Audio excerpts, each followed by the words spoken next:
बोलो बोलो बोलो वंदे मातरम वंदे मातरम জাতীয় কংগ্রেস জাতীয় কংগ্রেস জাতীয় কংগ্রেস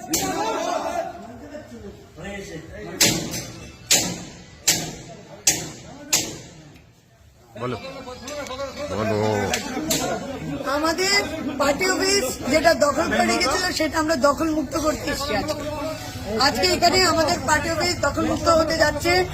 এতদিন যে পার্টি অফিস আমাদের নিজেদের পার্টি অফিস এইটাকে তৃণমূলেরা জোর জবরদস্তি দখল করেছে। নদীডাঙ্গা 1 নম্বর অঞ্চলের পার্টি অফিস আমাদের, এটা 2 নম্বর ব্লক করিমপুর 2 নম্বর ব্লকের পার্টি অফিস, সেটা আজকে বন্ধ করে দিয়েছে। আজকে আমার কর্মীরা আজকে নতুন করে এই পার্টি অফিস আমাদের কংগ্রেসের দখলে, দখল মুক্ত করতেই হবে আমাদের।